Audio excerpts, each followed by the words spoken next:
দর্শক, আপনারা যে যেখানে বসে বাংলাদেশ টেলিভিশন দেখছেন সবাইকে শুভেচ্ছা জানাচ্ছি। আমি ইকবাল খন্দকার। আশা করছি সবাই ভালো আছেন আর আমন্ত্রণ জানাচ্ছি অনুষ্ঠানের শেষ পর্যন্ত আমাদের সঙ্গে থাকবার জন্য।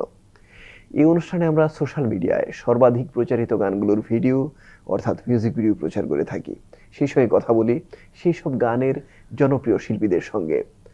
আজ আমরা যাদের সঙ্গে কথা বলবো তাদের সঙ্গে প্রথমেই পরিচয় করিয়ে দিচ্ছি। শুরুতে যার সঙ্গে পরিচয় করাচ্ছি তিনি অয়ন চাকলাদার। তিনি সঙ্গীত শিল্পী, তিনি সুরকার, সঙ্গীত পরিচালক। অয়ন ভাই কেমন আছেন? আলহামদুলিল্লাহ ভালো আছি। আপনি কেমন আছেন? ভালো আছি। এবার যার সঙ্গে পরিচয় করাচ্ছি তিনি বেলি আফরোজ। বেলি কেমন আছেন? আলহামদুলিল্লাহ ভালো। আমরা ভিডিও নিয়ে সাধারণত কথা বলি। এই সময়টা নানা রকম ভিডিও হচ্ছে, সেই ভিডিও নিয়ে আবার অভিযোগও আছে কম বেশি। আপনি ভিডিওর জায়গাটাকে বা ভিডিওর বিষয়টাকে কতটা ইতিবাচকভাবে দেখেন এবং কিভাবে, বা আপনার যুক্তিটা কোন জায়গায়? ভিডিও তো এখন বাংলাদেশের যে প্রেক্ষাপট সেখানে এখন এটা খুবই প্রচলিত। একটা সময় ছিল যে মানুষ শুধু অডিও গানটাই শুনতো, বা বাংলা গানের আমরা যে ধারাবাহিকতা দেখি অডিও গানটাই প্রধানত আমরা ছোটবেলায় শুনেছি। ছোটবেলা থেকে যাদের গান শুনে বড় হয়েছি, আমরা ক্যাসেট শুনে বড় হয়েছি। কিন্তু এটা মিউজিক ভিডিওটা আসলে একটা পাশ্চাত্যের একটা প্রভাব আছে। পশ্চিমের হাওয়া যখন পূবে বয়েছে তখন আস্তে আস্তে আমরাও এটা শিখেছি, সেটার সাথে অ্যাডপ্ট করেছি। তো মিউজিক ভিডিওটা হয় কি, এটা মানুষকে পৌঁছে দেয়, কারণ মানুষের আরেকটা ইন্দ্রিয় যেটা দৃষ্টি সেটাও এখানে কাজ করে কানের সাথে। তো দুটো ইন্দ্রিয় কাজ করলে মানুষ একটা ভিন্ন একটা অভিজ্ঞতা, একটা এক্সপেরিয়েন্স হয়। সেই জায়গা থেকে আমি বলবো যে ভিডিওটা একটা গানকে অনেক দূর এগিয়ে নিয়ে যায়। বেলি আফরোজ, আপনি একটা প্রতিযোগিতা থেকে এই পর্যন্ত আসা, অর্থাৎ আপনার শুরুটা প্রতিযোগিতা দিয়ে। তখন কি আপনার মনে হয়েছিল যে গানটা আপনি হয়তো রুনালার সামনে গেয়েছেন বা গাচ্ছেন, সেই গানটা পরবর্তীকালে দর্শকের সামনে বা শ্রোতাদের সামনে নিতে হলে একটা ভিডিওর দরকার হবে? ভিডিওর বিষয়টা ইদানিং কালে মানে বিগত 8-9 বছরে মনে হয় আমরা একটু বেশি প্রাধান্য দিয়ে বসছি। হ্যাঁ, যেটি আগে ছিল না। একটা সময় ছিল যখন মানুষ শুধু অডিও গানই শুনতো, তখন ভিডিওর এত প্রচলনটা তেমন বেশি ছিল না। আর এখন হয়ে গেছে কি, অডিও ভিডিও দুটো একসাথে, মানে গানটি শুনতে পাওয়া এবং দেখতে পাওয়া দুটো একসাথে হয়ে গেছে। একটা সময় আমিও অডিও গানে ভয়েস দিয়েছি, কিন্তু তখন ভিডিওর সেই প্রচলনটা তখন ওইভাবে তেমনটা আসেনি যে না আমাকে একটি গানের সাথে একটি মিউজিক ভিডিও অবশ্যই করতে হবে। হ্যাঁ, এখন বর্তমানের সাথে তাল মিলিয়ে এটি এখন করতে হচ্ছে। অয়ন চাকলাদার, চলচ্চিত্রের যে গান আপনাকে ব্যাপক পরিচিতি এনে দিয়েছে, সেই চলচ্চিত্রের গান এবং ভিডিও একটা পার্থক্য থাকে। সেই পার্থক্যটা মাথায় রেখেই নতুন নতুন ভিডিও আসে। তেমনই একটা ভিডিও হচ্ছে সুতো ছেঁড়া ঘুড়ি, আপনার একটা গান। এই গানের পেছনের গল্পটা একটু জানবো। গানটা লিখেছেন DM আবু বকর ভাই। তিনি অনেক দিন ধরে গান লেখেন, পাশাপাশি তিনি এই গানটার সুরও দিয়েছেন। তো এটার সার্বিক তত্ত্বাবধানে ছিলেন আমাদের মাসুদ আহমেদ ভাই। তো আমি তাকে গানটা যখন করে পাঠালাম, তিনি বললেন যে টেম্পোটা একটু স্লো হয়ে গেছে। তো আমি পরে আবার নতুন করে মিউজিকটা করে আবার টেম্পোটা একটু ফাস্ট করে গানটা করলাম। তো গানটা একটু দর্শন ভিত্তিক গান, মানে একটা ফিলোসফি আছে গানটা, একদম নিরেট প্রেমের গান নয়।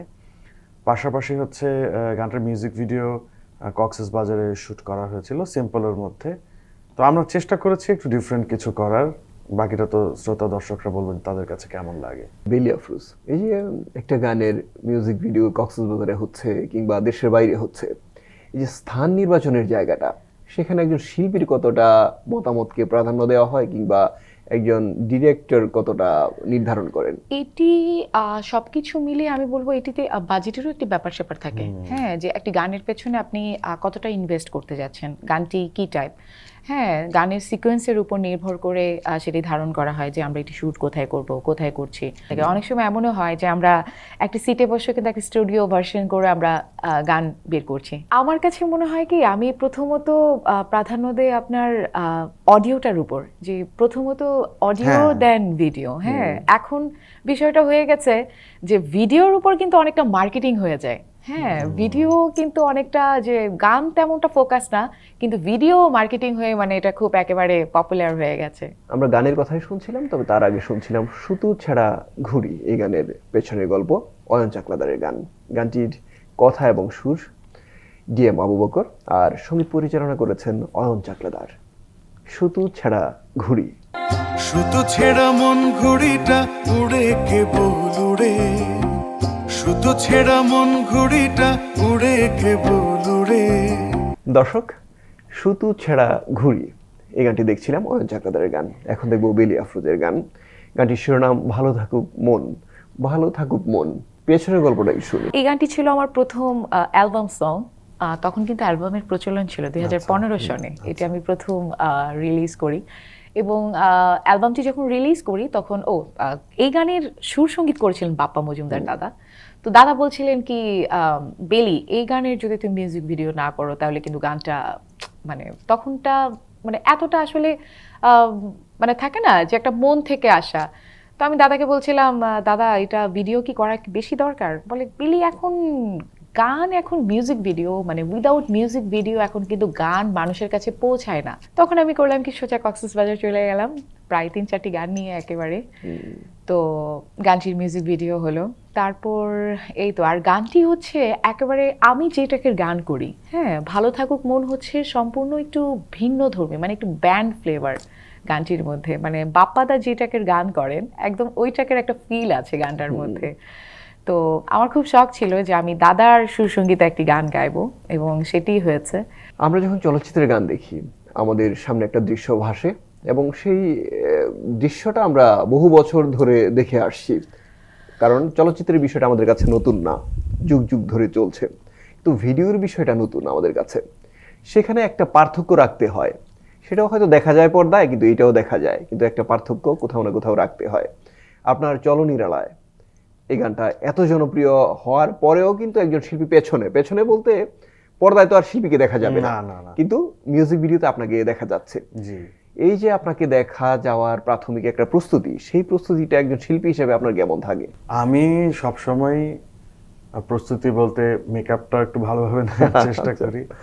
এই রিসেন্টলি তো চুল বড় রেখেছি, তো অনেকেই বলছে বড় চুলে ভালো লাগছে, অনেকে বলছে আগেই ভালো ছিল ছোট চুলে। তো আমি সবসময় নিজের লুকে একটা পরিবর্তন রাখার চেষ্টা করি, যাতে নতুন নতুন লুক নিয়ে আসতে পারি। কনসার্ন থাকি ড্রেস আপের ব্যাপারে, যাতে দেখতে ভালো লাগে।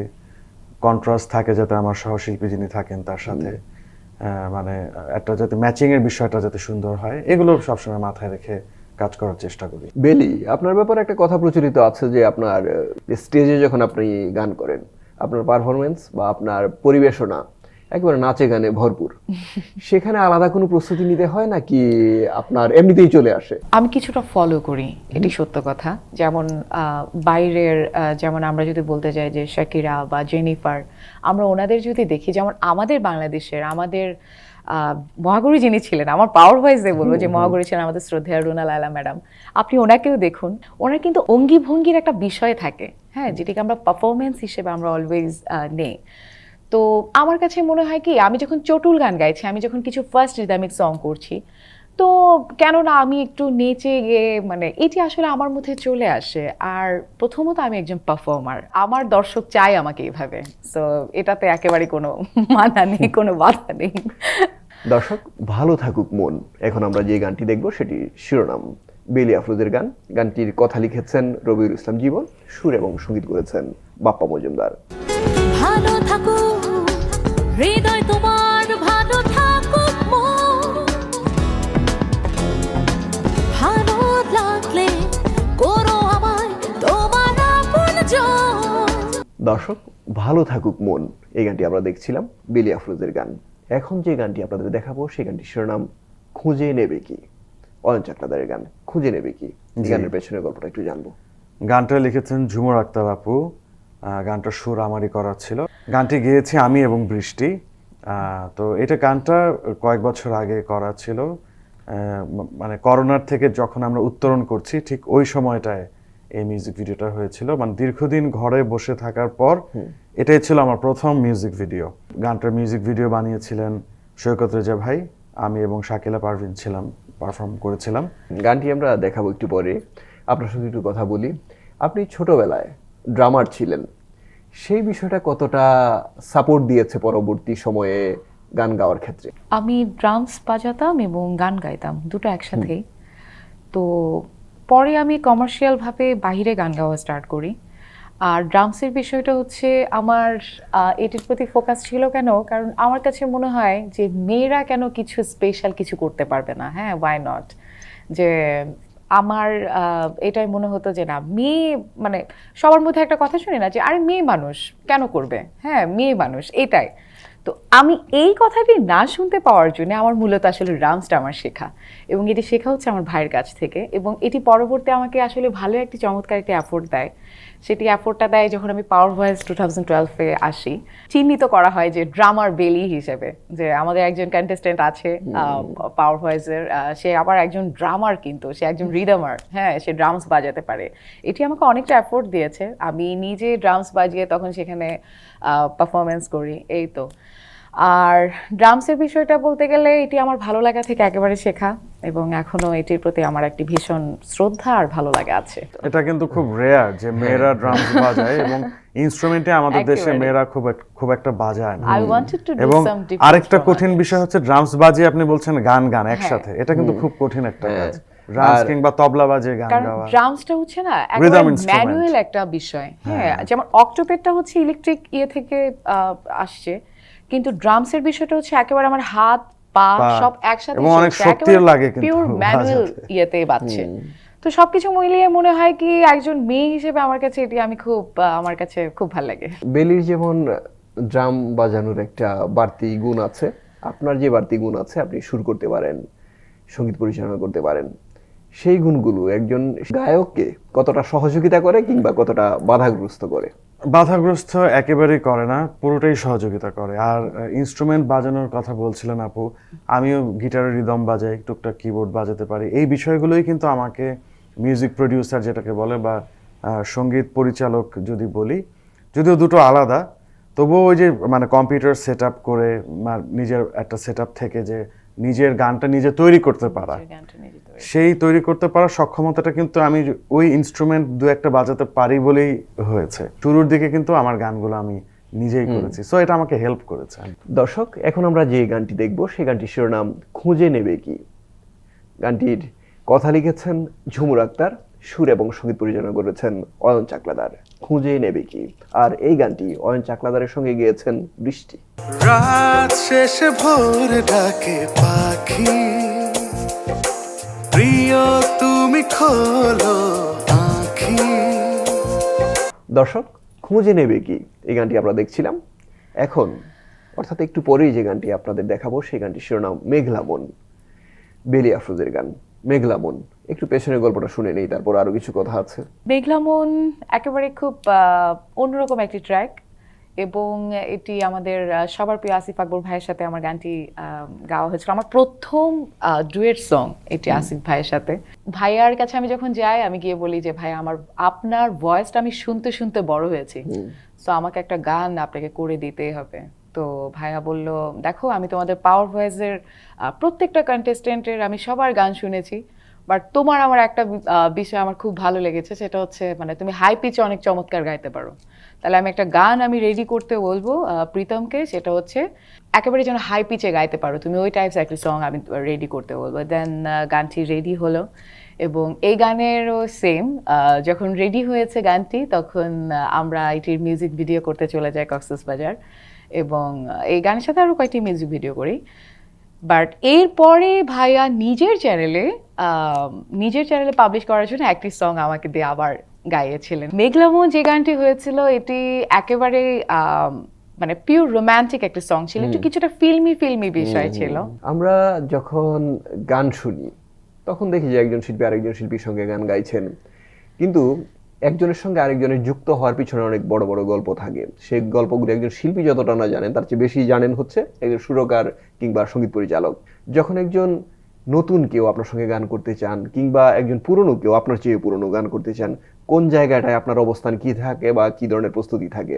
খুব নতুনের সঙ্গে গান গাওয়া কিংবা খুব পুরনোর সঙ্গে গান গাওয়া? আমি আসলে নতুন পুরনো ভাবে দেখি না, আমি দেখি যে যিনি গাইছেন তার গায়কির বা তার কতটা দক্ষতা আছে গানের ক্ষেত্রে, সেটাই আমার কাছে সবচেয়ে মুখ্য হিসেবে দেখা দেয়। আর অবশ্যই যদি সিনিয়র কারোর সাথে গায় তার প্রতি একটা শ্রদ্ধাবোধ কাজ করে, অনেক সময় কিছুটা ভয়ও কাজ করে তার সামনে গাইতে। তবে আর নতুন কেউ হলে তো দেখা যায় যে অনেক সময় আমিও তাকে গাইড করি যে এইভাবে গাইলে ভালো হবে, যে আমার যতটুকু অভিজ্ঞতা এই স্বল্প ক্যারিয়ারে সেটা আমি তার সাথে শেয়ার করার চেষ্টা করি। বেলি, এই প্রশ্নটা সামনে আনার আরেকটা উদ্দেশ্য আছে।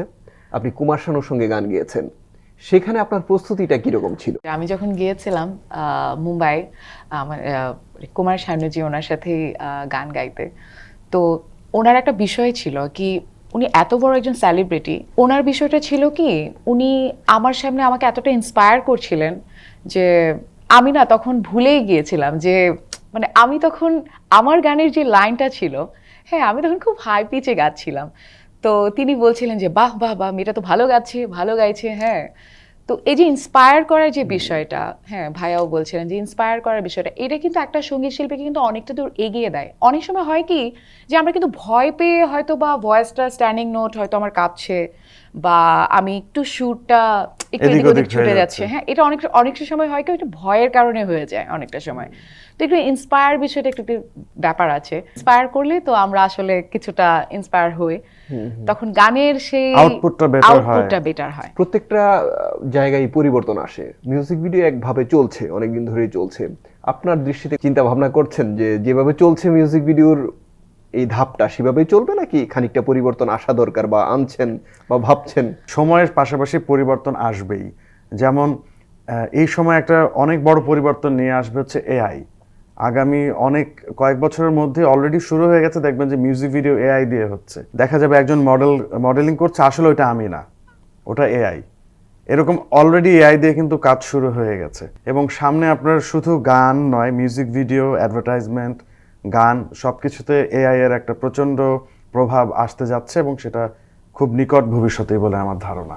অবশ্যই এটা একটা আশীর্বাদ প্রযুক্তির, কিন্তু এটা সাথে সাথে এটার একটা নেগেটিভ দিকও আছে। তবে আমি মনে করি যে যখন মানুষ মনে করবে যে পরিস্থিতি একেবারে বিপক্ষে চলে যাচ্ছে, তখন সেই পরিস্থিতিকে পক্ষে নিয়ে আসার ক্ষমতা মানুষের আছে, সেটা আমার বিশ্বাস। আরেকটা বিষয় হয়ে গেছে যেটা ভাইরাল প্রজন্ম, যেটা আমরা একটা টপিককে নিয়ে সেটি নিয়ে আমরা আগাই। হ্যাঁ, এটিও একটি বিষয় হয়ে গেছে ইদানিং, যেটা দেখছি যে যে কোনো একটা কিছু সেটা যে কোনো একটা টপিকসের উপর সেটা আমরা ভাইরাল বিষয়টাকে আমরা খুব বেশিভাবে প্রাধান্য দেই। যারা কষ্ট করে স্ট্রাগল করে আমরা যারা শিখে বড় হয়েছি, সো এটির মূল্যায়নটাই যেন থাকে, এই তো এটাই চাওয়া। এটাই চাওয়া। অনেক ধন্যবাদ আপনাদের দুইজনকে, বেলি আফরোজ, আপনাকে অয়ন অনেক চাকলাদার। ভালো ধন্যবাদ। থাকবেন আপনারা। আপনিও ভালো থাকবেন। দর্শক, এতক্ষণ আমরা কথা শুনছিলাম অয়ন চাকলাদারের, কথা শুনছিলাম বেলি আফরোজের। তারা বলছিলেন নিজেদের গান সম্পর্কে, বলছিলেন বাংলা গান সম্পর্কে। আশা করছি আপনারা আমাদের সঙ্গে ছিলেন এবং আপনাদের ভালো লেগেছে। আমরা অনুষ্ঠানের শেষ পর্যায়ে চলে এসেছি, এখন বিদায় নেব। আপনারা যদি আপনাদের মতামত জানাতে চান অথবা প্রিয় কোনো শিল্পীর গান শুনতে চান, সাক্ষাৎকার দেখতে চান, তাহলে যোগাযোগ করুন এই ঠিকানায়, গল্পগানের প্রহর btb@gmail.com। আমাদের আগামী অনুষ্ঠান দেখার আমন্ত্রণ জানিয়ে আজকের মতো এখানে বিদায় নিচ্ছি আমি, ইকবাল খন্দকার। সবাই ভালো থাকবেন, সুস্থ থাকবেন, অবশ্যই বাংলা গানের সঙ্গে থাকবেন। দর্শক, আমরা বিদায় নিচ্ছি, তার আগে চালিয়ে যাচ্ছি সেই গানটির শিরোনাম মেঘলা মন। গানটির কথা এবং সুর শ্রী প্রীতম, আর সঙ্গীত পরিচালনা করেছেন JK মজলিস। মেঘলা মন। আর হ্যাঁ, এই গানটি বেলি আফরোজের সঙ্গে গেয়েছেন আসিফ আকবর। মেঘলা মন হলে খুঁজেছি তোকে রোদের আঁচলে, এক ছোটা তোর হাসিতে মন হারা